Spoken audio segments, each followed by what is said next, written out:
بسم الله الرحمن الرحيم والصلاة والسلام على أشرف المرسلين وعلى آله وصحبه وسلم تسليما. Tout d'abord, je voudrais souhaiter un bon ramadan pour toutes les musulmanes et les musulmans. Je salue toutes les personnes qui nous suivent et remercier les organisateurs pour cette rencontre de convivialité, de spiritualité et d'échange. J'ai le plaisir d'être à côté d'éminents intervenants pour traiter un sujet d'une grande importance. Le thème de mon intervention, transformer l'épreuve en opportunité, les valeurs spirituelles au service de la reconstruction d'un monde plus humain. La crise qui nous a frappés, comme vous savez tous, ces dernières semaines, a plongé l'humanité tout entière dans une épreuve sans précédent. Aujourd'hui, bien que la situation reste profondément incertaine, elle est sans doute déjà temps de tirer les leçons de cette épreuve qui a bouleversé profondément et sans doute durablement le monde tel que nous le connaissions, le modèle de civilisation qui a prévalu dans les sociétés modernes a très largement marginalisé les valeurs spirituelles et humaines, pourtant essentielles à la construction d'un civisme authentique reposant sur un humanisme universel. Des valeurs comme l'amour, la paix, le partage, la solidarité sont en effet la seule façon de garantir l'épanouissement de chaque femme et chaque homme. Peu importe sa croyance, son origine ethnique ou son rang social. Face à l'épreuve de cette crise sanitaire, nous assistons aujourd'hui à un retour au premier plan de la question des valeurs. Nous avons vu en effet certains pays mettre la priorité sur la protection de leur économie, au mépris des risques encourus par la population qui a parfois payé lourdement cette préférence de la productivité sur les vies humaines. Mais malgré les décisions parfois irresponsables de certains dirigeants, nous a vu heureusement émerger et spontanément de la société civile des élans exemplaires de courage et d'abnégation portés à les valeurs de solidarité, d'unité, de service à l'autre. Les applaudissements, comme vous avez tous pu suivre sur les chaînes de télévision, en Europe, dans les pays touchés par l'épidémie, qui résonnent chaque soir dans le monde entier pour saluer le courage et le sacrifice de celles et ceux qui ont voué leur vie à sauver celle des autres. Rappelle ainsi à chaque d'entre nous l'importance des valeurs essentielles comme le don de soi, l'altruisme. Nous avons également des exemples d'entraide et de coopération à travers l'émergence d'une multitude d'initiatives de micro-solidarité et de réseaux auto-organisés qui ont su réunir et coordonner les bonnes volontés et les compétences afin de faire face aux difficultés du quotidien et à la précarité de la vie en confinement. Cette crise a donc été l'occasion de remettre toutes ces valeurs au centre de notre quotidien. Et elle nous donne aujourd'hui la perspective d'un avenir meilleur à l'échelle planétaire, à condition que nous en tirions les leçons. Alors que notre société, érigée jusqu'ici, la liberté individuelle au-dessus de toute autre valeur, il est sans doute grand temps de lui préférer celle de la tempérance, de la protection de la vie, de la dignité, de l'intégrité de l'être humain et de son environnement. Un tel changement sociétal ne peut se faire sans une profonde transformation spirituelle de l'humanité. Comme le rappelle le Coran, Dieu ne change pas ce qui a atteint un peuple tant qu'il ne change pas ce qu'il y a en eux-mêmes.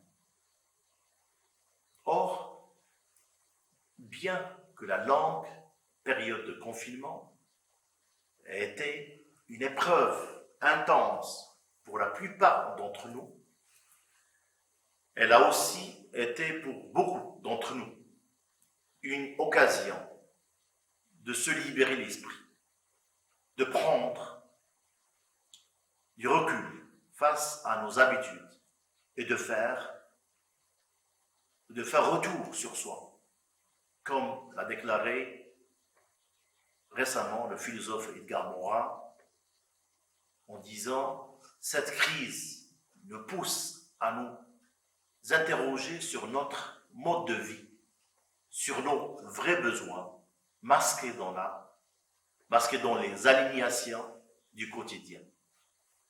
Si bien que le confinement physique devrait, selon lui, favoriser le déconfinement plutôt, donc le déconfinement des esprits. Il est vrai que nous avons tous besoin de nos vies, de moments de retraite et d'isolement, afin de nous consacrer la méditation et à l'introspection et nous reconnecter plutôt à l'essentiel. Cet aspect fondamental de notre existence a été protégé et garanti tout au long de l'histoire de l'humanité par les traditions spirituelles, le soufisme, parmi lesquelles le soufisme jouait un rôle de premier plan.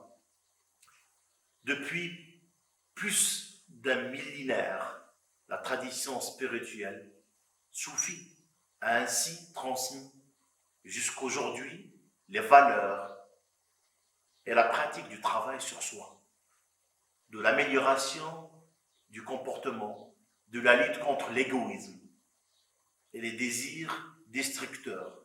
Celles-ci sont les conditions nécessaires à l'établissement d'une paix intérieure véritable et durable, qui est la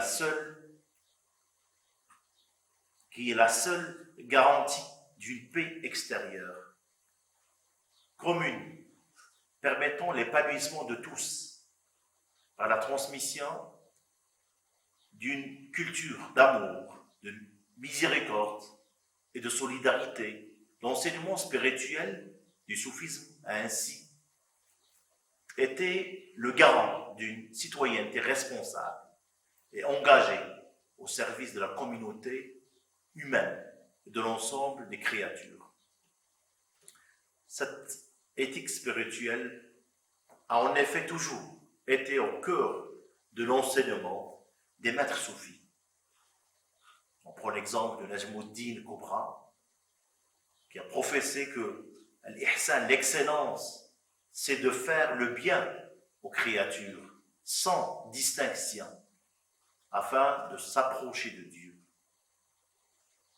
Ibn Arabi aussi, le célèbre grand maître soufi,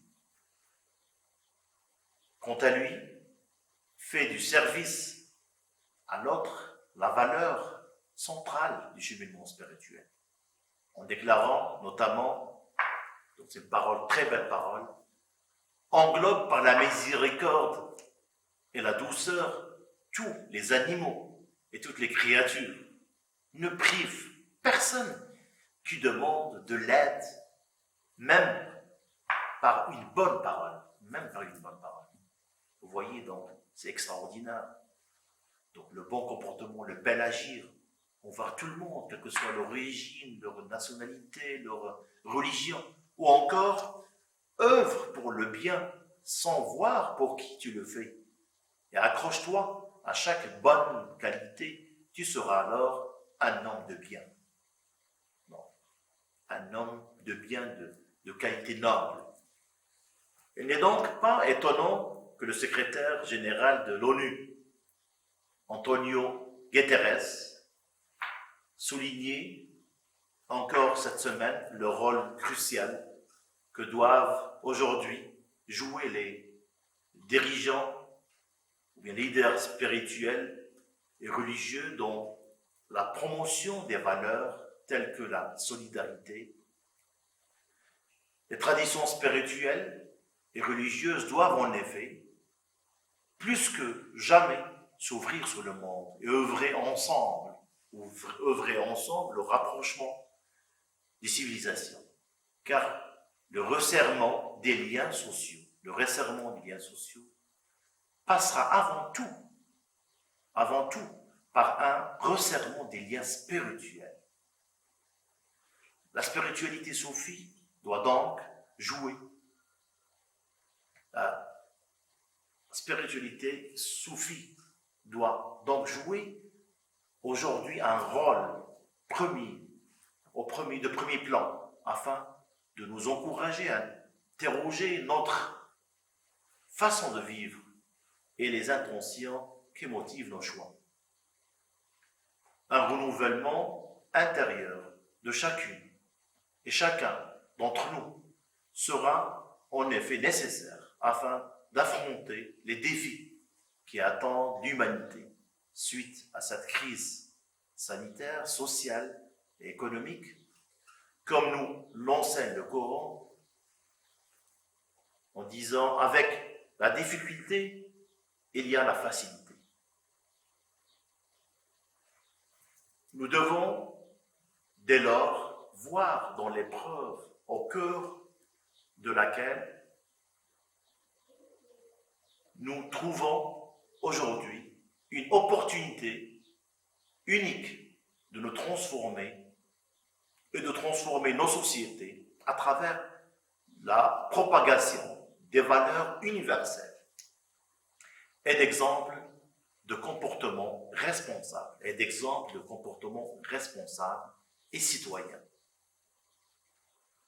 À travers la mise en place d'actions solidaires au service de l'humanité, toute l'humanité, et de la préservation de son environnement. Transformer cette épreuve en opportunité de renaissance pour l'ensemble de l'humanité et l'accomplissement de l'éducation spirituelle soufie. Et nous devons toutes et tous nous efforcer plus que jamais à mettre ces valeurs en pratique, à notre niveau et selon nos possibilités.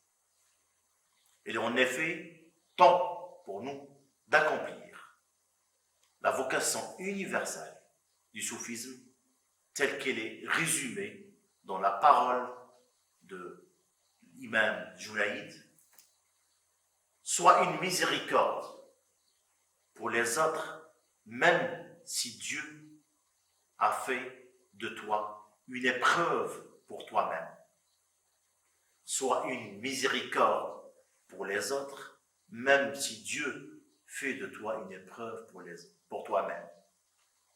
Que Dieu nous donne la force et l'endurance pour être les acteurs de ce changement et les ambassadeurs de sa miséricorde, les ambassadeurs de la paix, du respect d'autrui et dans l'exclusion de l'autre.